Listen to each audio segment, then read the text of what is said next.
The Navy SEAL only wanted a place to sit, just a quiet table and a cup of coffee, but the moment he asked the poor disabled woman in the corner, "Ma'am, can I sit here?" his military K9 froze like it had just recognized a ghost, and what happened next would turn an ordinary morning into something nobody in that diner would ever forget. The place had been loud since sunrise, the kind of steady, comfortable noise that builds in a roadside diner when people stop noticing it. Plates clinking, chairs scraping, a coffee machine hissing like it had a personality of its own, country music leaking from an old speaker somewhere in the back that nobody had bothered to fix or replace in years. It sat just off a quiet stretch of highway, the kind of place truckers remembered and locals depended on, with cracked vinyl booths, handwritten specials on a faded board, and the smell of baking grease and burnt toast that hit you before the door even fully opened. And like every morning, people filled it without really seeing each other, conversations overlapping, routines playing out, lives brushing past one another without ever connecting. In the far corner, near a window that didn't quite close all the way, a woman sat alone in a wheelchair. Early 30s, maybe younger if you didn't look too closely, wearing a worn gray hoodie and jeans that had been washed enough times to lose their original color, her boots scuffed, her posture quiet, but not weak, just contained. Her name was Elena Carter, though nobody in the diner knew it, and if they had, it wouldn't have meant anything to them anyway. To them, she was just someone who showed up a few times a week, ordered the cheapest thing on the menu, tipped when she could, and kept to herself like the world had already taken enough from her, and she wasn't interested in offering it anything more.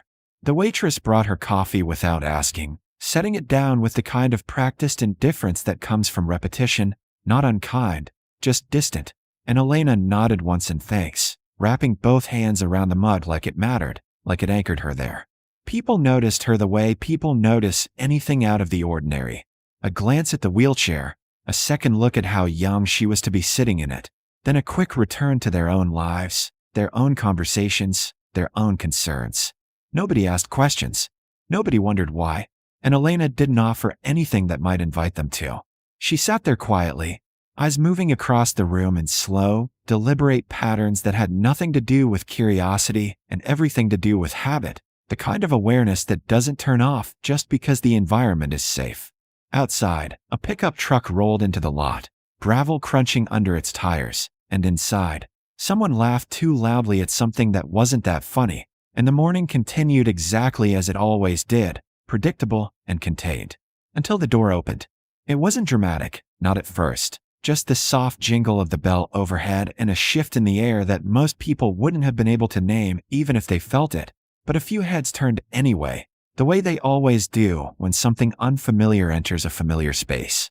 The man who stepped inside didn't look for attention, but he carried it with him anyway, mid-30s, broad-shouldered, moving with the kind of controlled efficiency that civilian clothes never quite manage to hide, even when they try.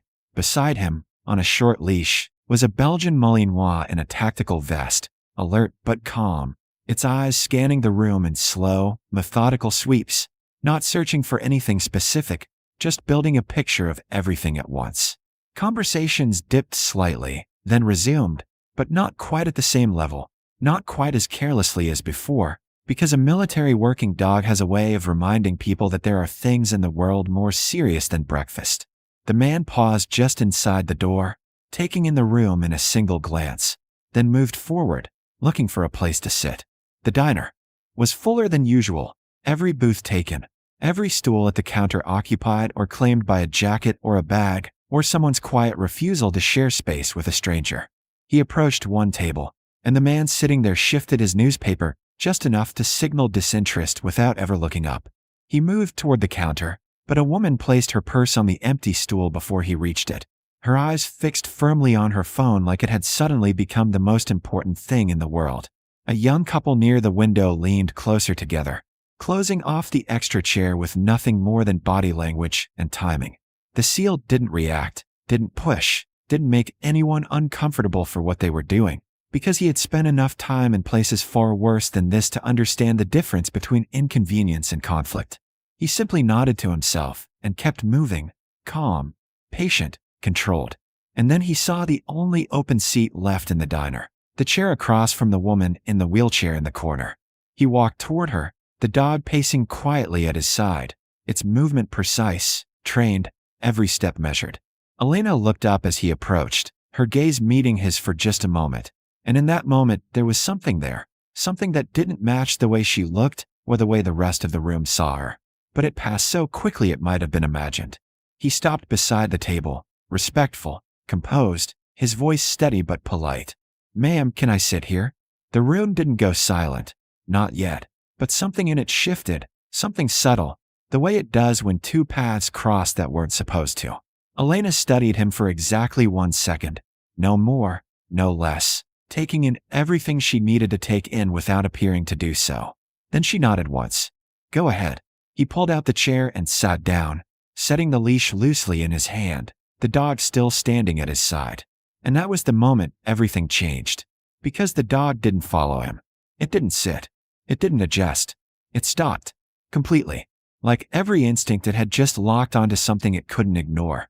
Its ears moved forward, its body going still in a way that wasn't hesitation or confusion, but recognition. Sharp, immediate, undeniable. Its eyes fixed on Elena.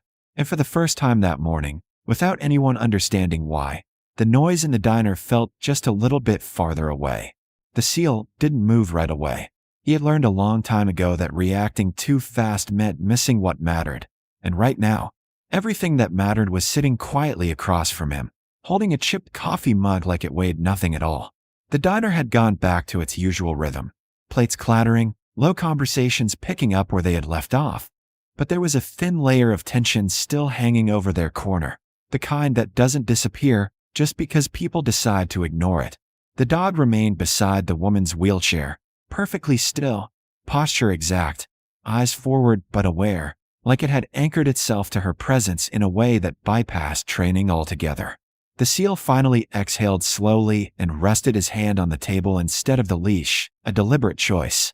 And then he asked the question that had been building since the moment that single word had been spoken. "Where did you learn that command?" The woman didn't look up immediately. She traced the rim of her mug once with her thumb, slow and absent, like she was deciding whether the answer was worth the trouble it would bring. "I didn't learn it," she said finally, her voice even, almost detached. "I wrote it." The words didn't land loudly, but they landed deep, and the seal felt something shift in his chest that had nothing to do with surprise and everything to do with recognition.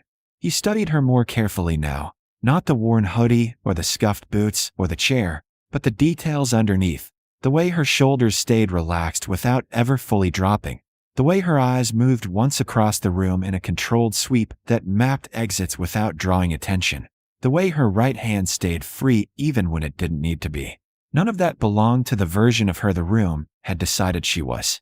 "That program," he said quietly, choosing each word with care, "it was shut down. Early trials. Experimental. Most of it still classified." She gave a faint, almost amused breath through her nose. "Yeah," she said. "That's what they tell you." The dog shifted slightly closer to her, pressing just enough that the wheel of her chair clicked softly against its side, and she rested her hand on its head without looking down, fingers settling into place with the kind of certainty that comes from muscle memory, not thought. The seal noticed the way the dog's breathing slowed under her touch, the way its posture softened without losing discipline. And that was when he understood that whatever this was, it wasn't breaking protocol. It was following something older than it. "Army?" he asked. She nodded once. "Attached unit. K9 integration." He leaned back a fraction, processing. "Rank." There was a pause, longer this time, and for a second he thought she might not answer at all. Then she said, "Doesn't matter anymore." He didn't push that. Not yet, because there were other pieces falling into place faster than he could ask about them. "The command," he said instead, lowering his voice further. "It's not in current rotation. It's not even in archived handler manuals. I saw it once in a briefing, flagged as legacy code from an origin we couldn't trace." That got her attention, just slightly. Her eyes lifted to his, steady and unreadable. "They couldn't trace it," she said. "Or they didn't want to." The distinction hung there, quiet but sharp. He considered that, then nodded once, because he knew enough about how things work to understand that both could be true. "What was it designed for?" he asked. She leaned back in her chair a little, the movement careful but practiced, and looked past him toward the window. Like the answer wasn't in the room at all, but somewhere much further away. Everything fails eventually, she said. Commands, hailers, systems. Noise, stress, injury, it all stacks up. So we built something underneath all of it. One word that cut through everything else. Not louder, not stronger, just deeper. The SEAL followed her line of thought, his training filling in the gaps she wasn't spelling out. And over-eyed, he said. She nodded. Not for control, she added. For trust. That landed differently, and he felt it. And the dog responds to you because, what? You trained him, he asked. She shook her head slightly. Never seen him before. He looked at the dog again, at the way it sat like it had chosen that exact spot and would not leave it for anything short of a direct order from her. Then why, he pressed. She finally looked back at him fully, and there was something in her expression now that hadn't been there before. Not pride, not exactly, but something closer to acceptance. Because the structure is still there, she said, under everything they've added since. Layers change, methods evolve, but foundations, she paused briefly, then finished, foundations don't forget. The SEAL sat with that, letting it settle into place, and then he asked the question he had been avoiding because he already suspected the answer would matter more than anything else. What happened, he said quietly. Her gaze shifted again, back to the window, and for a moment the diner seemed to fade around them entirely. Mission, she said. Joint operation. High-risk insertion. Her fingers tightened slightly on the mug, just enough to be noticeable if you were looking for it. Intel was wrong. Timing was worse. She didn't elaborate, not in the way civilians might expect, because she didn't need to. The SEAL understood the gaps better than any full explanation. IED, he asked. A small nod. Vehicle took most of it, she said. I was close enough. He didn't look at the wheelchair this time. He didn't need to. Your unit, he asked. There was a longer pause now, and when she spoke again her voice was quieter, not weaker, just more distant. Didn't all come back, she said. That was it. No names. No numbers. Just the truth in its simplest form. The dog shifted again, this time moving in front of her chair and sitting with deliberate precision, facing her, posture straight. Then, slowly, it lowered its head. The SEAL felt a chill run through him because he recognized the motion instantly. It wasn't standard. It wasn't modern. It was old, archived footage old. A gesture of acknowledgement. Respect given to a handler of higher standing. He had seen it once in a grainy training video from decades ago and never in real life. Until now. He looked back at her, and for the first time since sitting down, there was no uncertainty left in his voice. Captain, he said. She didn't confirm it. She didn't deny it. She just rested her hand lightly on the dog's head again and said, almost absently, he's a good dog. And the way she said it made it clear she wasn't just talking about the one sitting in front of her. The SEAL stood without thinking about it, the movement automatic, like his body had made the decision before his mind could catch up. And for a moment he just looked at her. Really looked this time. Not at the worn clothes or the chair or the quiet way she held herself, but at the weight behind it all, the kind of weight that doesn't show unless you know exactly what to look for. The diner had gone quieter again, not completely silent, but close enough that conversations had softened into background noise, the kind people use when they sense something important is happening nearby without understanding what it is. The dog remained in front of her, head lowered for one more second before lifting it again, posture returning to perfect alignment, but its focus never left her, not even for a glance back at its handler. The SEAL let out a slow breath and extended his hand across the table, steady, deliberate. Ma'am, he said, then corrected himself without hesitation. Captain.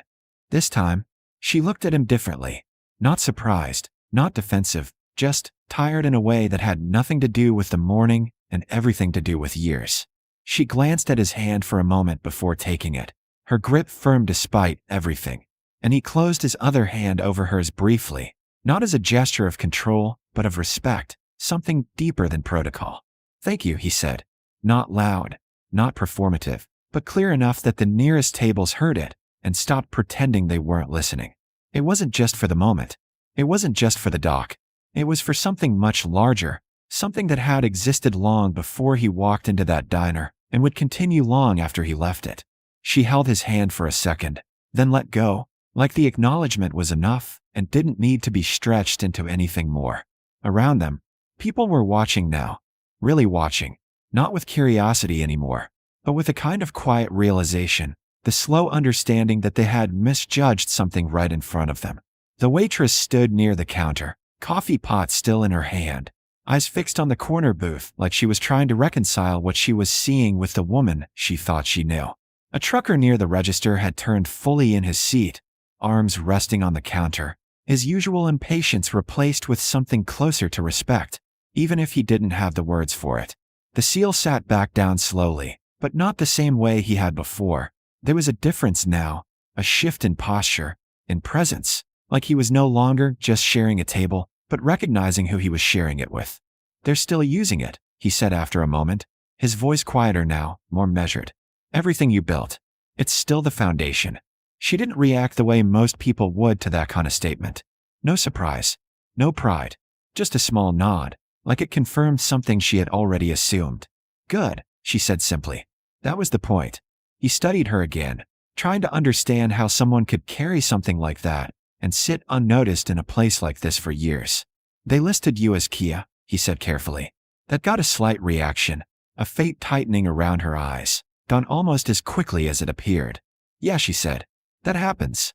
He shook his head slightly, not in disagreement, but in disbelief at the system that could lose someone like her and keep moving forward without ever correcting it. "You ever think about going back?" he asked. She looked at him then, directly, and there was something almost amused in her expression, though it didn't quite reach a smile.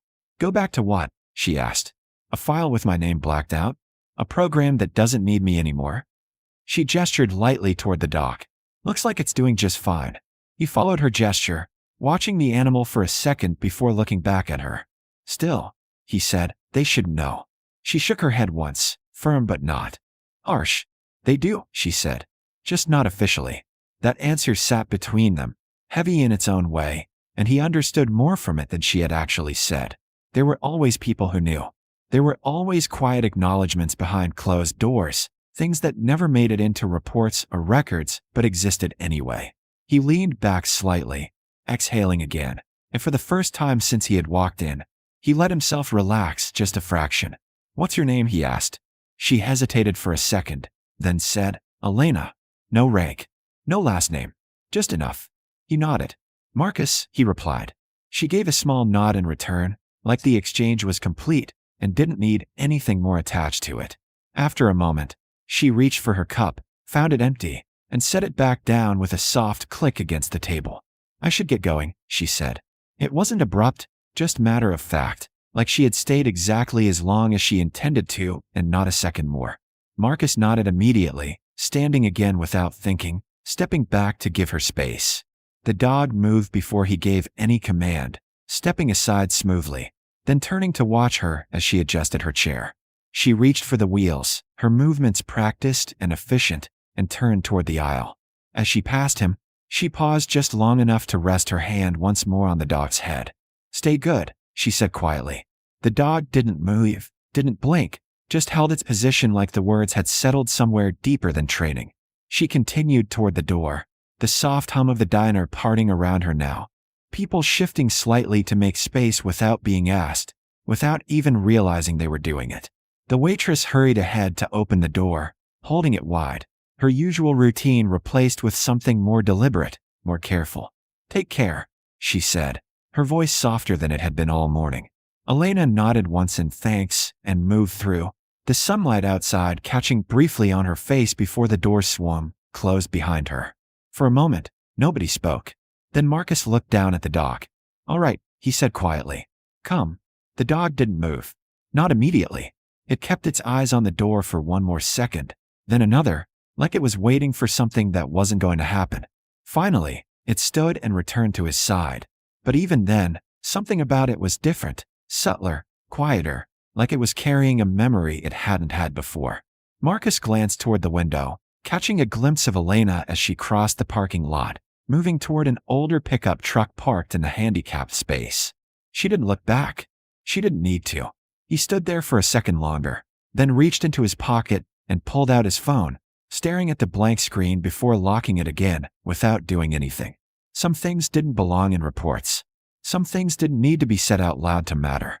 He sat back down slowly, the noise of the diner returning around him, but it felt different now, like the room had shifted in a way it couldn't quite return from. The waitress came by and picked up Elena's empty cup, holding it a second longer than necessary before turning away. Marcus watched her go, then looked at the chair across from him, the same chair he had almost not asked to sit in, and shook his head slightly to himself. Because somewhere out there, on a quiet road leading away from a place that had never truly seen her, a decorated soldier who had built something that was still protecting lives was driving back to a life that asked nothing from her and gave nothing back. And inside the diner, a military K9 sat a little straighter than before, like it had just remembered where it came from.